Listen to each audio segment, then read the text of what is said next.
Hey everybody, it's Goblin and welcome back to some more Magic Arena. Today we're going to be playing the Secrets of Strixhaven Play Booster Box Arena Direct event. Our chance to win some physical Magic the Gathering cards by playing digital Magic on Arena. As always, it's a best of one sealed event where we are competing trying to win 7 wins before only 2 losses to get the maximum prize out here. But because it's a Play Booster Arena Direct, you can actually leave with a booster box at only 6 wins as well. You get 1 booster box for 6 wins and 2 booster boxes for 7, unlike the collector booster box arena directs where you have to get 7 wins to get some physical Magic cards. So a little bit easier to leave with cards than a collector booster box arena direct, but the collector booster boxes are of course much more valuable than the play booster boxes, so that is the trade-off there. That whole spiel out of the way, let's just get into the event. You know the drill by now. 6,000 gems to play, so super high stakes, super high variance, best of one sealed.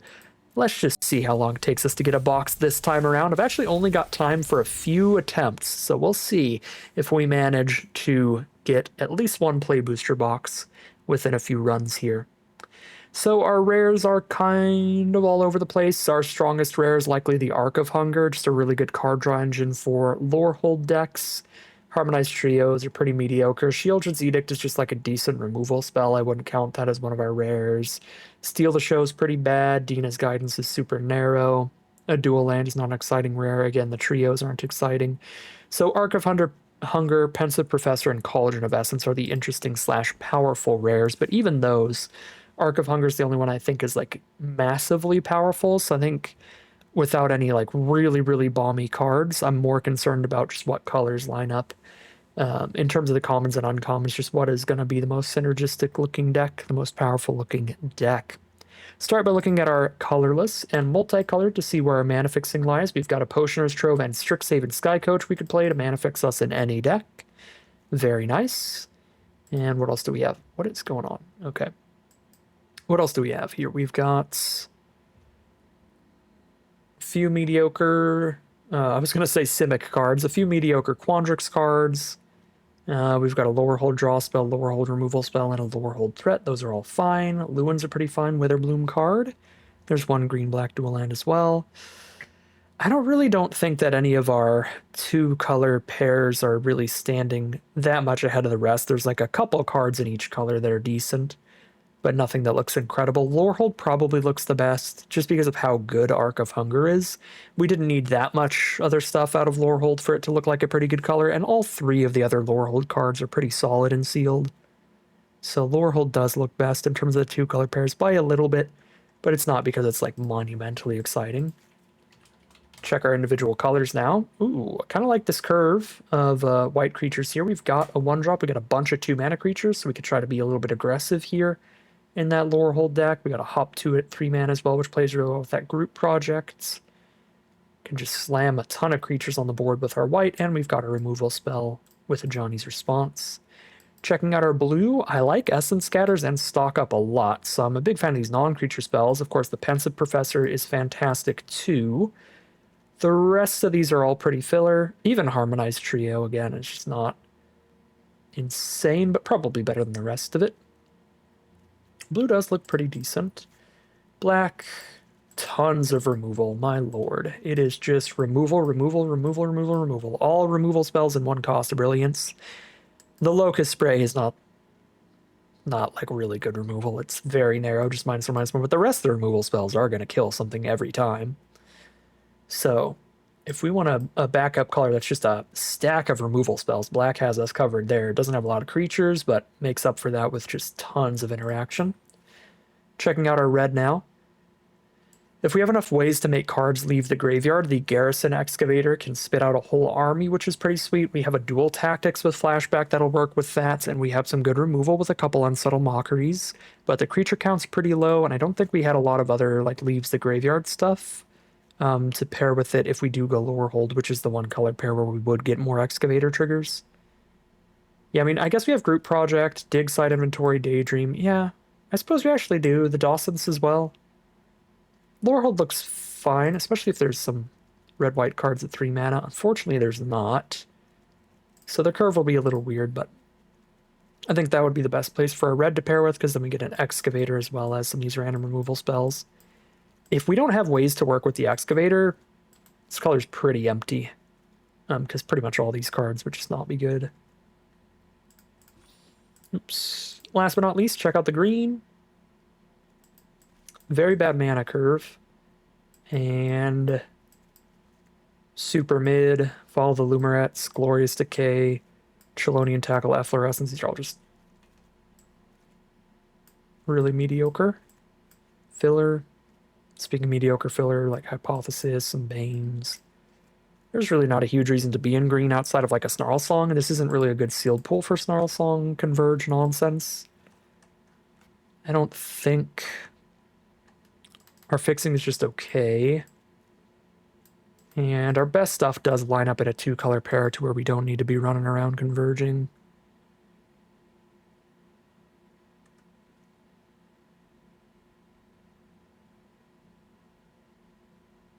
Yeah, Snarl Song would be the only big benefit that we get from going for a converge strategy.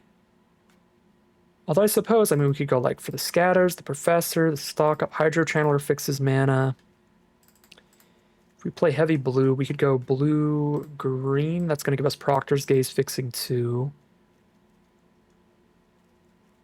And then green. Does green have any fixing in it? No, it just has that Snarl Song. I guess a splashed in Proctor's Gaze, weirdly enough. What if we're Jeskai? Splash a Snarl Song? Is that like a crazy idea? Our dual lands do not line up for that. We don't have a single dual land that helps in any of these colors. Blue, red, white, and green. Our duals are all black. That's certainly painful. That makes this a lot more difficult. We've got a Trove and a Sky Coach, and that's it then. And like sort of a stock up if there's lands in our top 5 that help us. Dang, that's awkward. I saw like some dual lands, so I was thinking we'd have some of them here in these colors in some way or the other, but we just don't. There's no Terramorphic Expanse or anything either for colorless dual, so it's just these 2 dedicated pieces of fixing. The green's not even that good to try to play like blue-green and run Proctor's Gaze fixing 2, so it would be some of the slower, more controlling Jeskai cards, which is literally just a Johnny's Response out of the whites. Then red, get the Mockeries in there. Excavator, Lorecaster, Dual Tactics.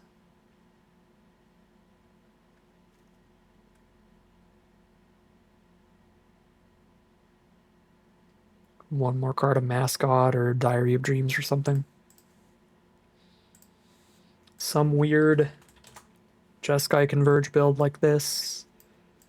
We are really relying on drawing the right lands. But it's got a ton of interaction. It's got some raw power with one Snarl Song here, and it's got the Arc of Hunger for it too. We're not a very high creature count here, obviously, which makes the Harmonized Trios worse too. Don't love it. Don't love the look of it. What is that generic Lorehold build gonna look like? If we just go for that, 7 cuts.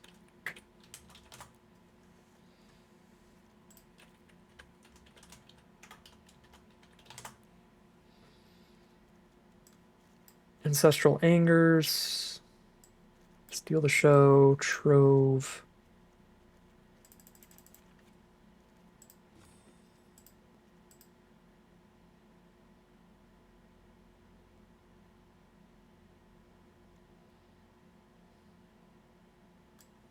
Daydream, Dig Site Inventory.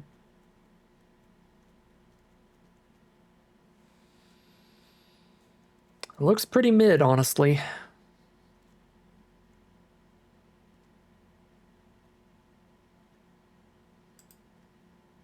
don't love this build either.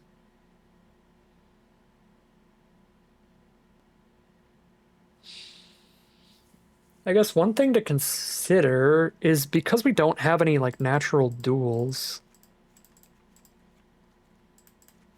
anyway, we could do something really weird here because I do like our blue a lot, where we play blue-white as the core, even though that's not one of the colleges. We don't have dual lands in the actual colleges anyway. I mean, we do have Silver Quill duels. If we have enough white creatures, we could just play a stack of Silver Quill removal and call it a deck, I guess. That is another potential option, but I really like Pencil Professor and stock up to see if we can get blue working here. And then a pretty high creature count for like the Harmonized Trio too. We could still splash in Arc. If nothing else, splash in Arc with a Trove and Sky Coach. This would be the 40 cards.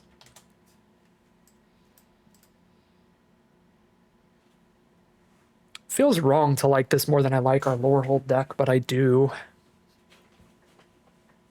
That Pensive Professor's doing a lot of heavy lifting here.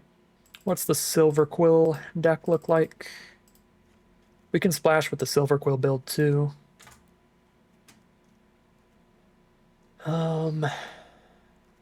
Abigail, Snooping Page. We actually get dual lands here. I might just do this because we actually get fixing, and then we just get absurd removal.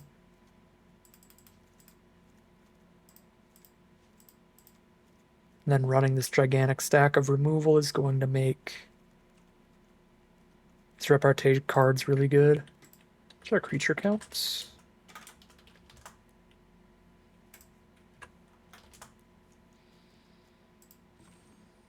"15 creatures, hop to it, group project." So it's 17 creatures. I think I can still cut one or two. Cut a page immediately.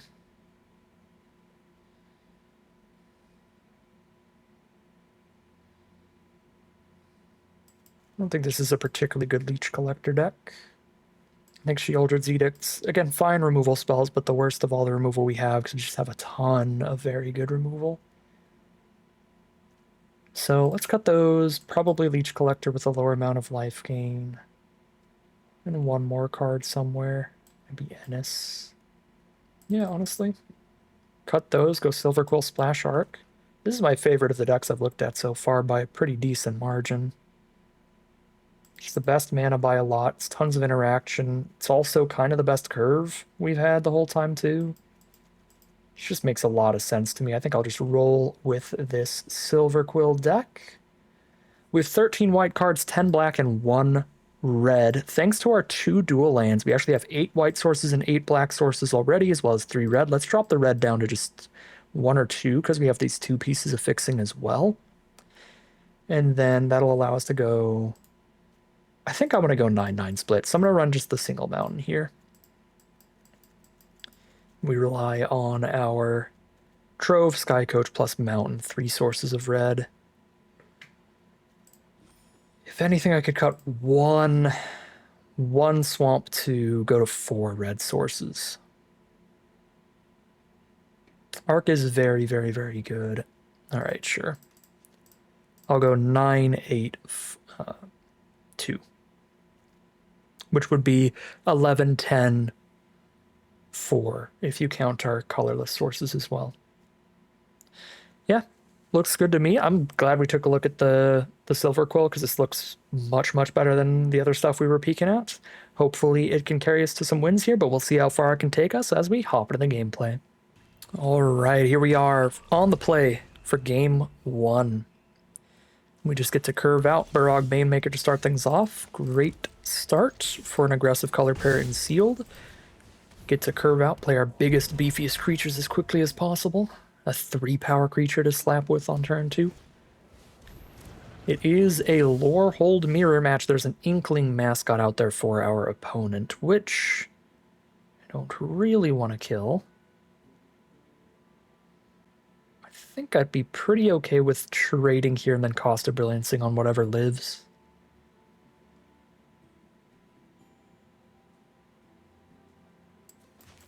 Could also cost a Brilliance pre-combat to get extra damage and hit for 3 and have them just trade with the Banemaker. I do think I want to cost a Brilliance here, because I think there's going to be a lot of value to be gained by playing things out mana efficiently and being able to cast 2 spells next turn. We kill whatever they play and make another creature. Oh yeah. This is going to be a great turn. There's an Arc of Hunger too we could play, but let's play to the board first. And get rid of Grave Researcher before it does absolutely anything. Oh, I should have actually played the Mountain here. Even though we don't need the red mana yet, by playing the Mountain now, next turn I could play Arc of Hunger without playing my land for a turn, so if I mill a land off of it, I could play that as well. Immediately. Okay, I was not expecting all these other colors to show up. Black, white, green, and red now from our opponent. I was going to say it should be pretty difficult for them to blow up our Arc of Hunger, but now they have access to green mana too, so there's a chance. Might have been better to just make a 2/2 there instead of hitting for 3. That was an option as well.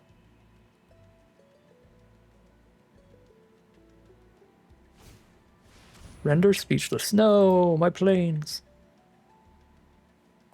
That was a rough render speechless for our opponent, especially because we're at 18 life as well, so we don't really care about the buff. Alright, draw land, use the Arc. Draws us an Eager Glyph Mage. Great hit here. Makes our group project really easy to cast too. Boom. Boom. Pass. We are very quickly going to be able to attack with our entire board. One of our creatures is trump attacking, but everything else hits them. Now they do play another blocker, but they tap out for it, so they block our 2 3-power creatures, take 1, 2, 3, 4, 5, 6, go to 2 life, dead to 2 more Arc of Hunger pings. That's going to be worth it. I'll sack a couple creatures to get them dead next turn if they don't kill the Arc. If they find a way to kill the Arc, this is going to be very sad. Ooh! I forgot, Stone Dawson will trigger it, so it's just lethal. They had no choice but to block the 3-power creature, and if they block the 3-power creature, pings them again anyway. Wow. Didn't even realize we had lethal there, but incredible work from Arc of Hunger, as expected, and we are now 1-0 heading to Game 2. Here we are for Game 2. I'm not in love with this hand, but this is just draft and sealed here. We can't only keep perfect hands. This has both of our colors and 3 castable spells. I'm absolutely not going to mulligan a hand like that. Well, I would if it had all 3 of our colors and the castable spells were like really expensive. But because they're all early game plays, like that's what we need right now. Our first draw of the game was very good, giving us a 2-mana proactive play, so if they don't play something we want to kill immediately, we still have something to do on turn 2. It's a pretty big deal. I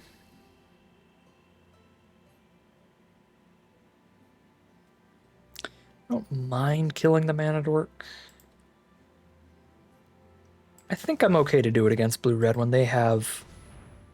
or when we have double removal.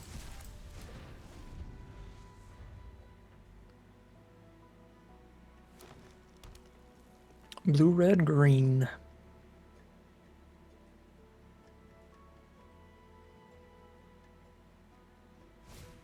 Studious First Year, which is gonna fix their mana next turn. And an expensive Fire Dancer. Okay. Let's run it an Abigail, so every creature we cast is giving us that extra +1/+1 counter spell if we want it. We'll see if they've got the full 5-color Converge over there. Are they going to Rampant Growth into a 4th color?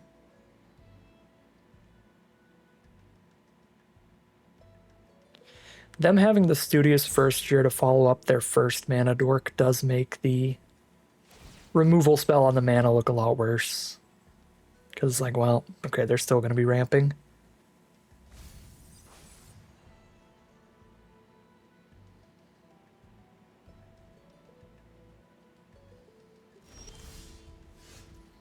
No ramp that turn. They milled a Dawning Archaic. Terrifying. Big mythics over there.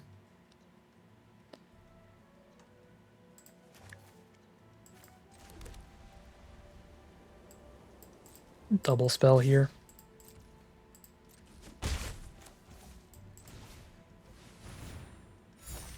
I mean, they didn't play a land for a turn, so I don't think it would be crazy to actually blow up the first year at that point also as an option.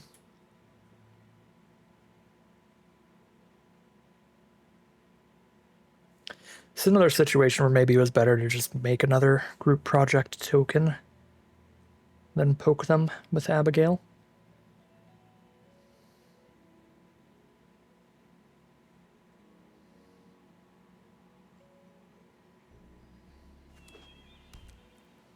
Tap land for turn.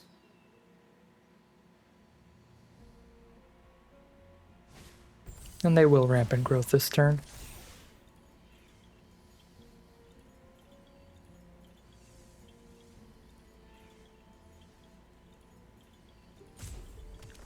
Get a mountain, so they are just a 3-color deck. Most likely. Or they have a double red card in their hand, even if they do have more colors. Okay.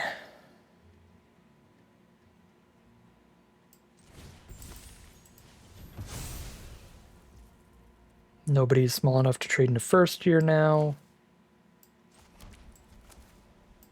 Banemaker.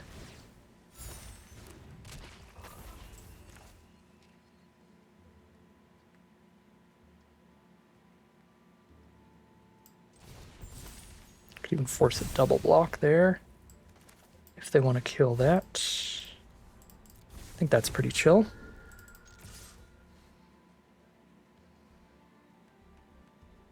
Hit for 5 or wipe all these blockers out of the way when I have 3 other creatures to be attacking with on the ground. Clearing these out is pretty valuable. I think worth the extra counters.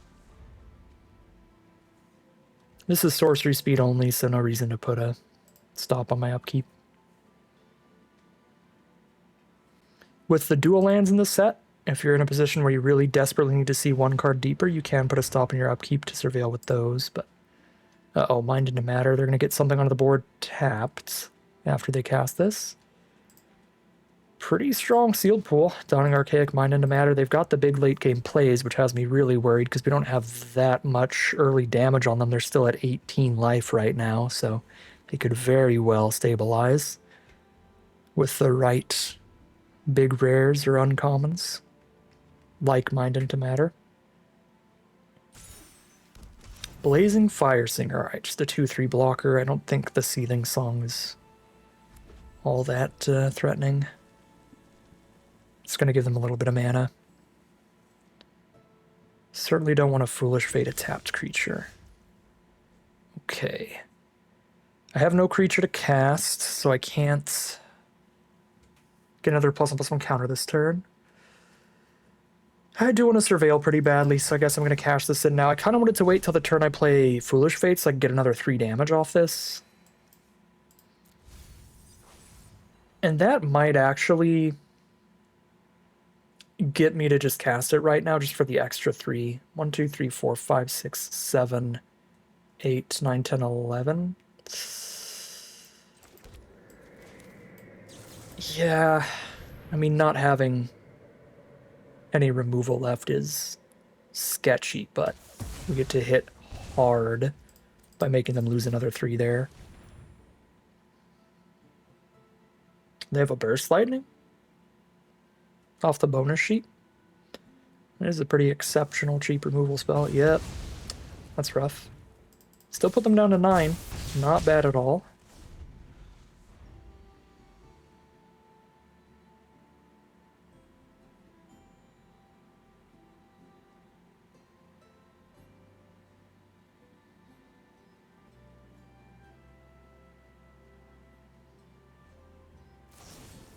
Unsubtle Mockery and Abigail. Still at 9, facing 2 2/2s.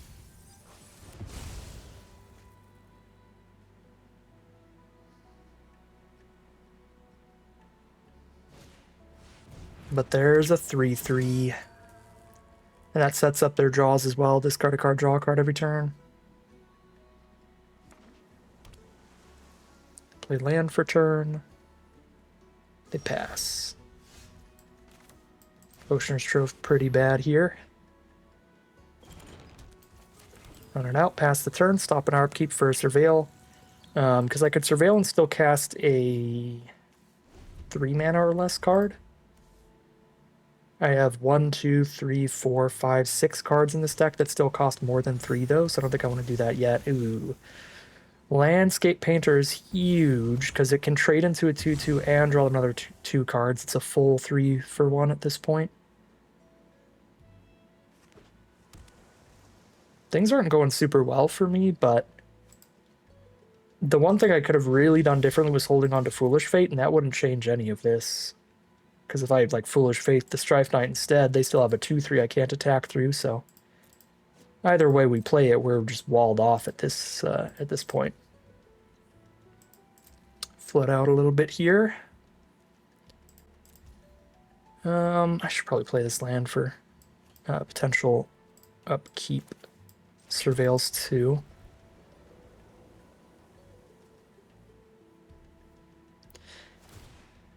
And again, it's nice to be aware that you can surveil during your upkeep before your draw step, but also don't ever like over complicate it or over exaggerate how good that is. If you surveil in your upkeep before your draw step, it means that you're not surveiling in the end step of your opponent's next turn. So you're still getting the exact same number of surveils either way. You're just getting to surveil before the draw step. So you can do like end step surveil into upkeep surveil if you need the right answer immediately. It lets you kind of do that. But it's not like it's letting you surveil twice a turn or anything. You're still surveilling just as much over the grand course of all the turns. You just kind of jump the gun and do one of your later surveils earlier. Okay.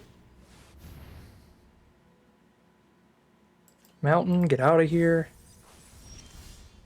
This board is way favored for our opponents. This is one of those scenarios where it's like, okay, we need something good immediately. So I'm just going to skip ahead and do the surveil now. Even if it'll be more tapped out. Okay. Get a good blocker. If they don't play an instant or sorcery for the tackle artist.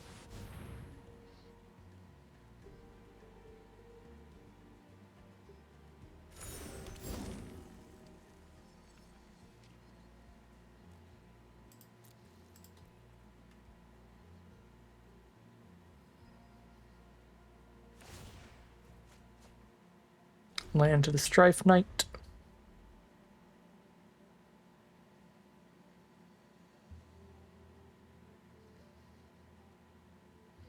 Well, if everybody lives, we can hit them for 4, then they'll be at 5 life. So we do have a flying, not combat trick, but like a flying buff spell now. That's another 3 for 1. They drew a 3/2 and 2/2/2s.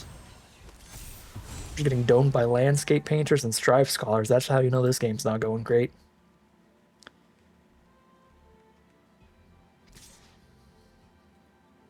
Go to 14.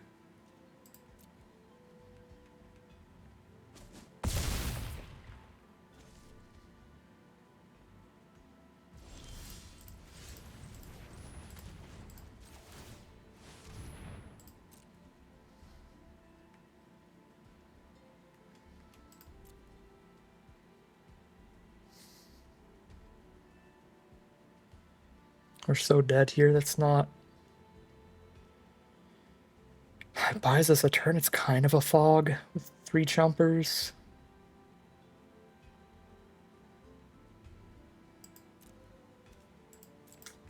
It's got the Trampler anyway, though.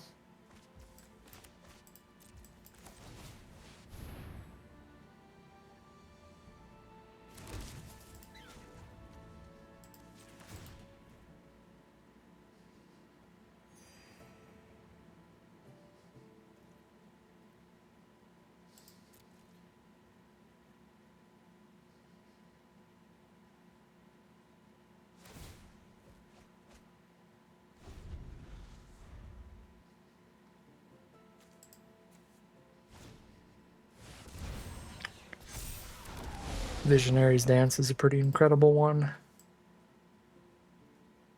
We got a double Visionary's Dance deck. Visionary's Dance is really good with Dawning Archaic too. Dawning Archaic gets to recast them for free. That's super sick. Yeah, their deck seems very cool.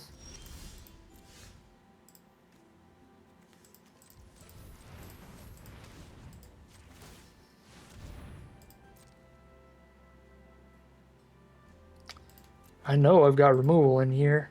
It doesn't even matter at this point, because now if I kill Tackle Artist, I'm dying to these flyers. Yikes. I'm too dead for that to save me. If I cast this and they just all attack, I'm dead on board, but maybe they won't. It's better than scooping.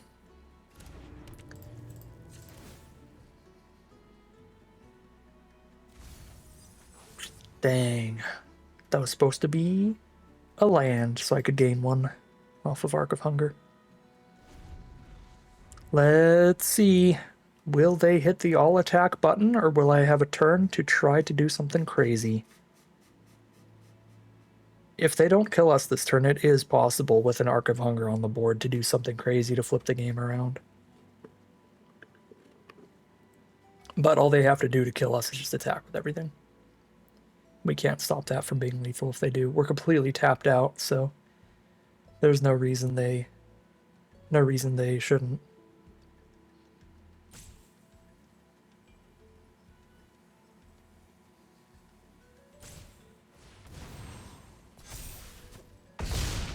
They've got extra removal to just be extra sure. But they didn't even need that. Yup. 1-1 heading into game 3. Alright, here we are on the play for game number 2. Or sorry, game number 3, 1-1 right now. That's a pretty beautiful draw. We don't have anything to do turn 3, but setting up that Arc of Hunger early is going to be gnarly. Stone Dawson works with it too.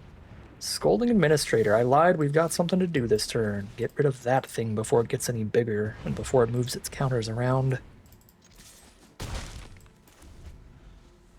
I might play Honor Bound Page before Arc of Hunger, just to keep the pressure on them. Yeah, and then I can play Arc and Banemaker if the Arc doesn't hit anything.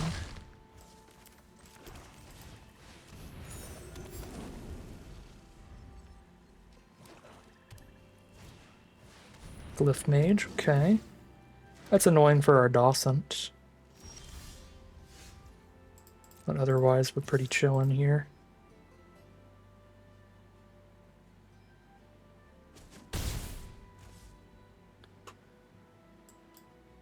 Arc.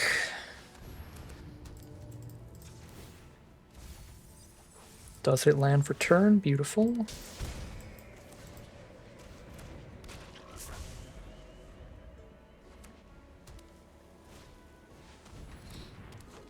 Melancholic Poet and a Foolish Fate on the Honor Bound page. Take a couple points of flying damage, and we ride this arc to victory. Shattered Acolyte, boom. Group Projects, the flashback will be another boom. Boom, boom. Actually, the way they attacked, we have a good Stone Dawson attack here.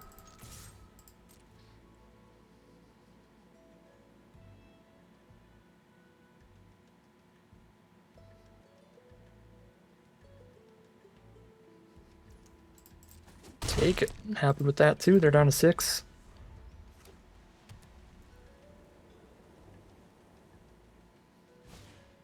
Cost your Brilliance, draw a couple cards, get a +1/+1 counter, and drain us with the Melancholic Poet.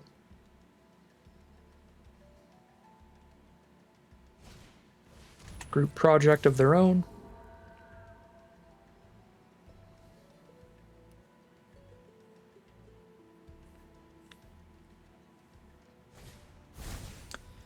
They flash it back. They have 3 blockers up.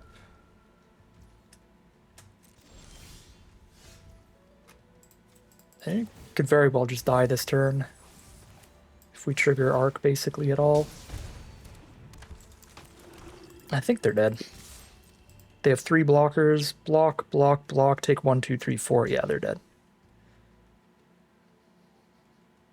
Unless they have a 1 mana white instant. There's the concession from our opponent. That is 2 and 1. We are guaranteed at least a 50-50 run this first time around. Alright. This is another one of those hands that, like, we're technically doing very, very little early, but it's very hard to justify mulliganing it, because it has all 3 of our colors. It has the Arc. We do have at least a defensive spell early. In the right matchup, this hand could be very, very good. In the wrong matchup, it's super slow and super bad. We'd like to be against something mid-rangey or slightly aggressive. If we're against something that has really good late game, we're not putting any pressure on our opponent for a long time. But also, I don't think it's terrible in that kind of matchup either, because Arc of Hunger by itself provides a very good late game. So, I don't know, this could be like okay in basically any matchup. I don't think it's ever going to be a great hand, but pretty okay in most matchups, depending on how we draw. Snap trade. We want this game to last long when we have an Arc of Hunger that can sit here and accrue value. Rehearsed Debater. Vigilance is a large bummer. So that shuts off our Johnny's response.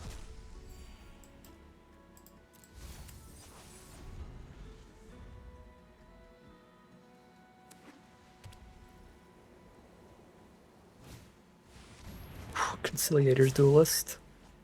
I'm just going to tap out and kill that before they flicker it and draw any extra cards. Ooh, that's a good draw. Excellent land.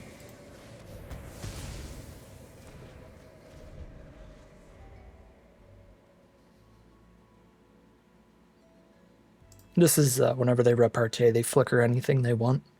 And every time it enters, they draw a card and we both lose a life. So every time they repartee, they get to flicker this, if nothing else. Strixhaven Sky Coach is the draw.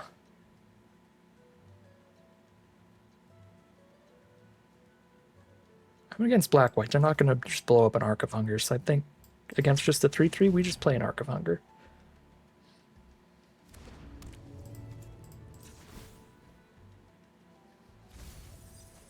No! Snooping page is too expensive. Tragic.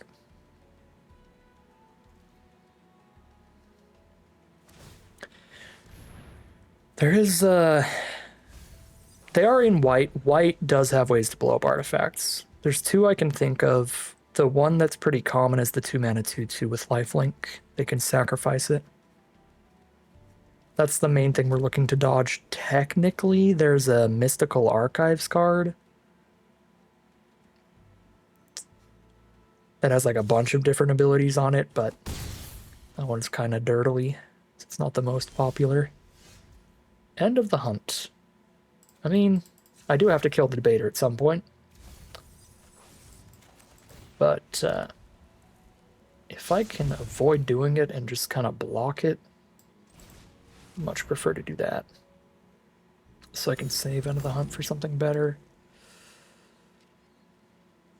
I have a lot of removal in this deck, though. I've got to draw 2. Arc of Hunger's drawing cards every turn. We can also just play it safe. Gain a bunch of life by ending and gaining. I'm at 13, I go to 10. I could just take the hit. If they blow up our honor bound page, we can just take the hit for a turn, that's fine. Get a land out of here.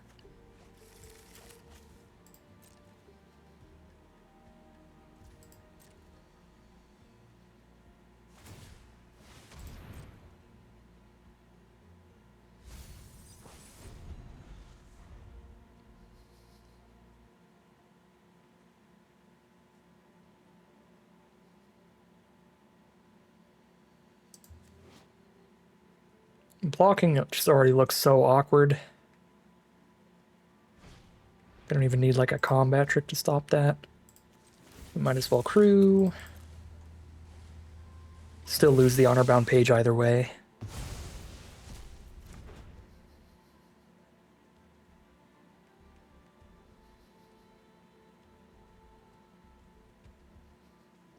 I guess, like, realistically speaking, what kind of spell are they going to cast that targets a creature that wouldn't already win the combat? Right, it's like if we get combat tricked, we get combat tricked. If we get removal spelled, we get removal spelled. I don't think there's any spells they would play to target a creature that wouldn't already make the debater bigger than ours. Okay, doesn't matter anyway. Poisoner's Apprentice kills the Sky Coach.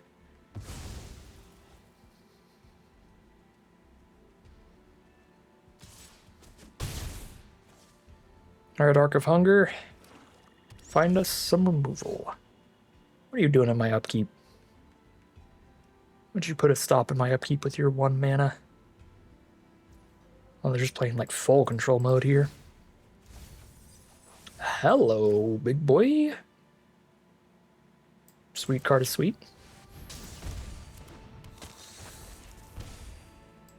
13 life. Let's take a hit here to have a 4/4 blocker against the 3 power attacker. The alternative is to cast End of the Hunt, and then they'll just exile the 2/2 and attack us with their 3/3 while our biggest blocker is a 3/3. So this is definitely the better play. Alright, we are vibing. We should be easily flipping the game now.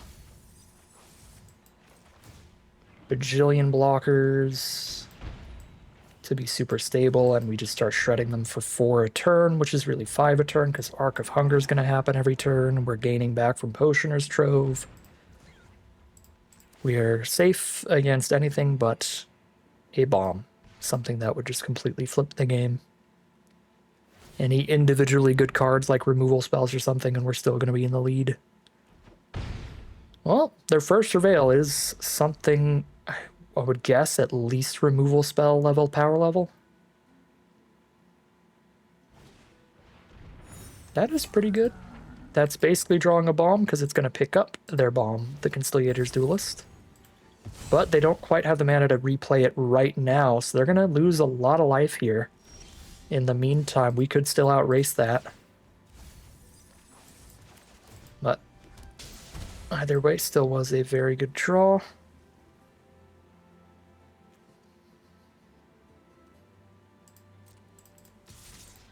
Man, Vigilance on the Dromedary is pretty sweet when you have this much mana.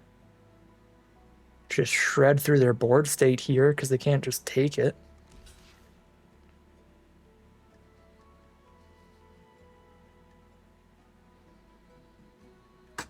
Should I just cast End of the Hunt here as well?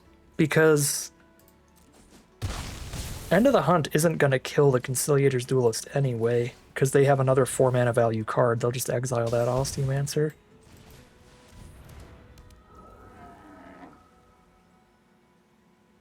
I feel like I might as well.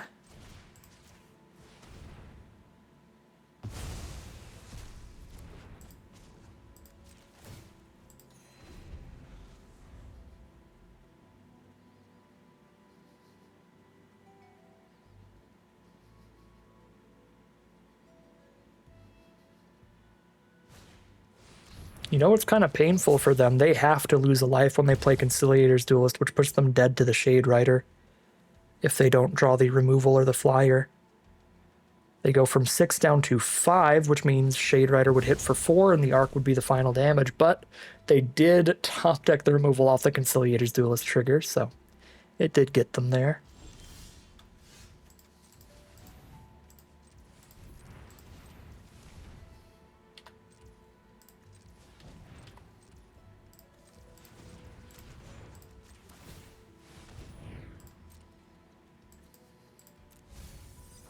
Scorn Mage, Shattered Acolyte, main phase.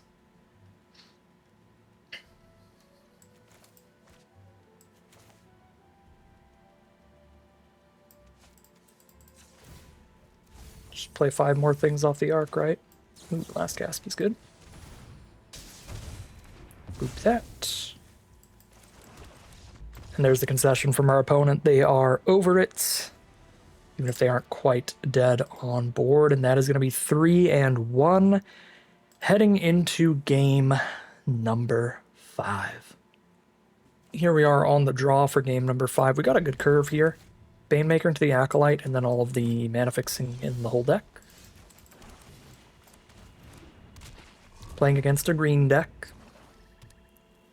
Again, they are on the play. And there's Teacher's Pest, which is a pretty bad trade for Banemaker. But we can just buff it here if they block.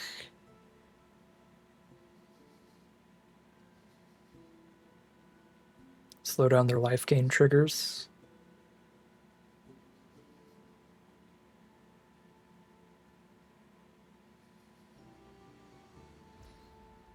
Cool. Didn't actually want them to block there, because obviously we want to keep curving out. But I figured it was worth trying to push that point of damage in, because they were very unlikely to block, because then their consistent way to gain 1 every turn would be off the board for a bit, and have to spend time replaying it. Essence Knit Scholar draws them a card every turn where one of their creatures died, so we need to deal with that ASAP. We have no removal in hand, though. So that currently will be a card draw engine. It only triggers during their end step, though, so whenever they, like, chump with a pest token or something, they don't draw a card. Which, speaking of, means I think I do send in the Acolyte. And then we run out the Sky Coach here.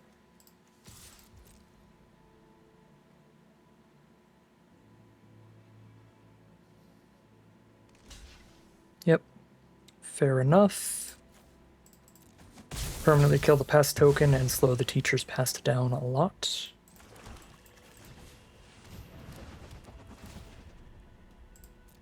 Grab our mountain.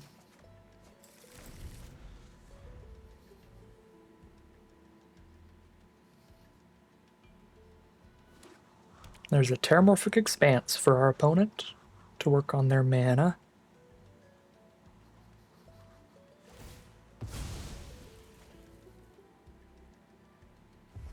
Finds a mountain of their own. Very interesting. That doesn't align with black or green at all. There's no black-red college, no green-red college. So they must be probably 4 colors. Or they have some really good mono red spell. Barrage, blow up the Banemaker. Fair enough. Take 3, go to 19. Find Elite Interceptor. Not that excited about it. I'm just going to start hitting Sky Coach.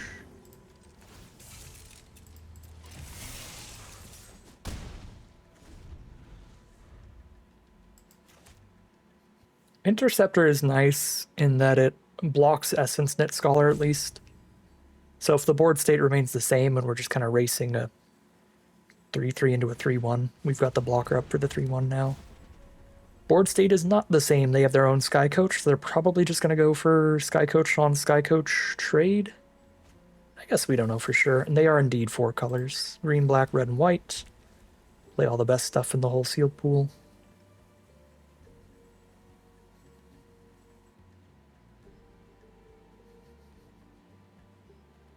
I'd be really happy if they still jam with the Scholar.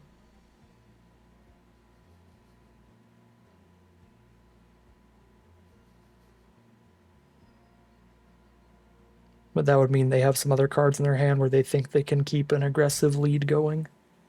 So it gives us some interesting info. Okay, yeah, they think they can still keep the aggressive lead. But I'm pretty sure Elite Interceptor just lines up incredibly well here.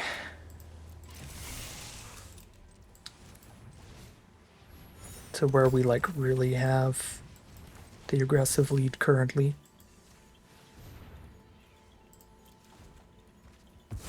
Draw an Eager Glyph Mage too, cool.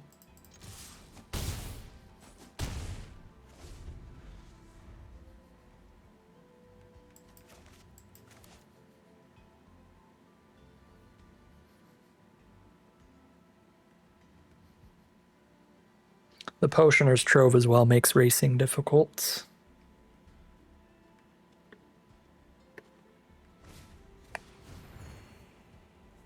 Pursue the Past makes racing difficult too. Gain a couple life every time they cast that. Flash it back, do it all again. Man, their mana base is everywhere, for sure. There's one of their bombs. Grave Researcher it is. Needs 3 creatures in grave before it does anything, though, but it does Surveil to get there. And hopefully we can get them low enough on life where it won't even matter if they do get there. Okay, so we're going to trade into a Sky Coach. That's not even a creature, so it's not going to make Grave Researcher any bigger. We're jumping up in the sky here for sure.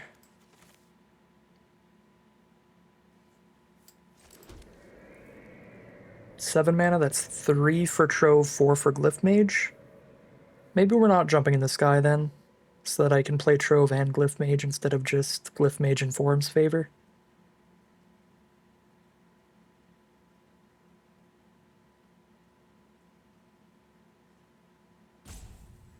I don't really need an extra 2 life right now.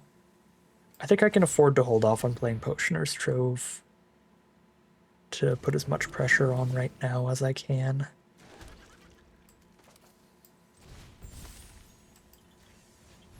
And get some extra damage.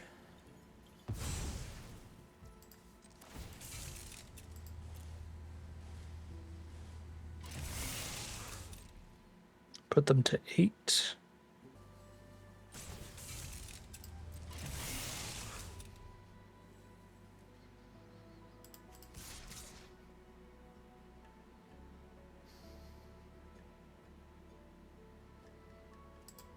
And I could theoretically get 1 more damage in by attacking with Elite Interceptor as well. But then they could also just block Elite Interceptor with Sky Coach and take the rest of the damage if the rest of their hand's good enough at stabilizing.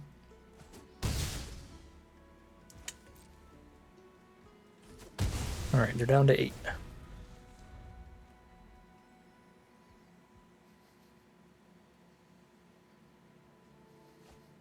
Surveil, keep the card on top. So a good top deck coming up. There really is. It's an absolute chunker that also does stuff when it dies and gains life when it enters. Colossus of the Blood Age, very, very bad for us.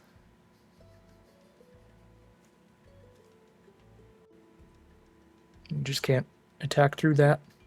Oh, and I can hit for 1 a turn in the sky, I guess. Down to 10. Find a group project. Okay.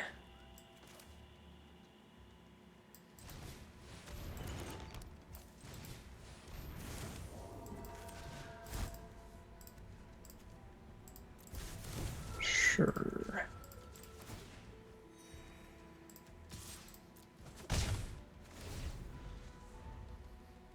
Another Surveil for our opponent. Mills the Forest. Mindful Biomancer, gain 1, and that's basically a 4/4. Thornfist Striker to buff the whole board every turn they gained. This is like a Witherbloom deck with a couple random Lorehold cards. They just like cast a couple Witherbloom synergy pieces in a row. Like, wait a second. If you deleted the Mountain, the Plains, and the Colossus, it would just look like a good Witherbloom deck. And there's got to be some kind of crazy Lorehold bomb in there somewhere. Or maybe like a Snarl Song or something.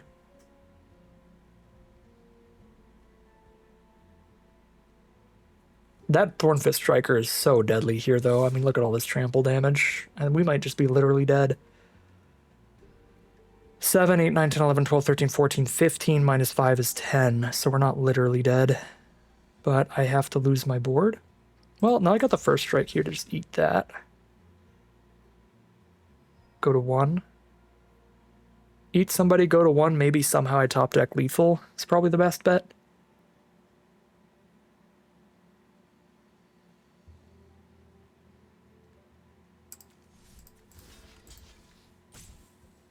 They have 2 blockers up. Block there, take 1, 2, 3, 4, 5, 6. I have to find 5 more damage. If I top deck my removal spell that makes them lose 3 life, that would be a lethal draw. So I do have at least 1 lethal draw if I play it like this. Let's go for it.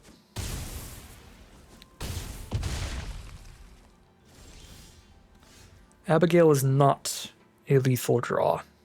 So we are gonna die to Thornfist Striker because they can recast the Pursue the Past.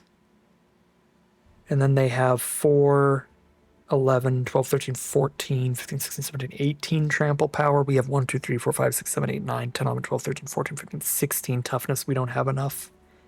We're dead. Ah, it's a bummer.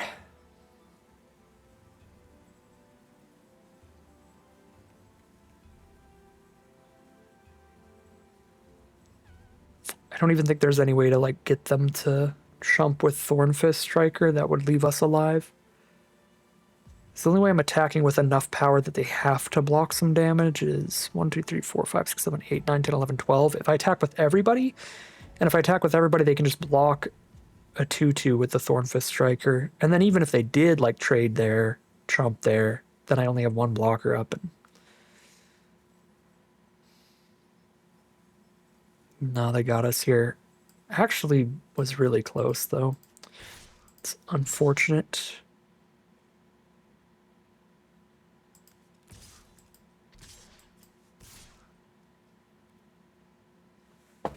Pretend I have a combat trick that will kill them if they don't block the biggest creatures. And then maybe they block the biggest creatures.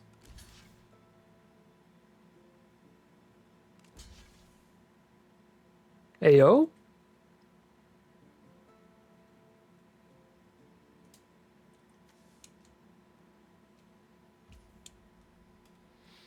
Okay.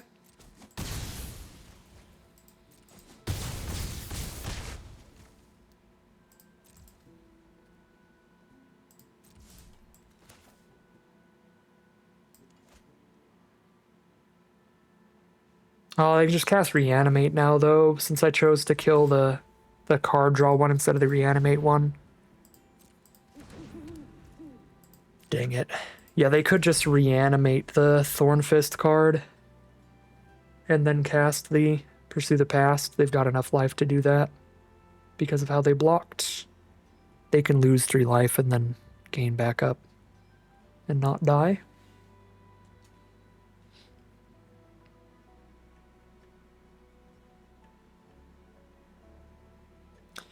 So maybe if we first strike killed Researcher and then went for that attack and they blocked the way they did, then we have 1 more turn to try to find one of our outs.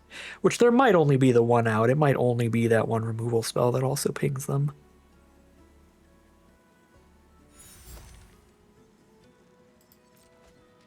But still, 1 more draw step is 1 more draw step.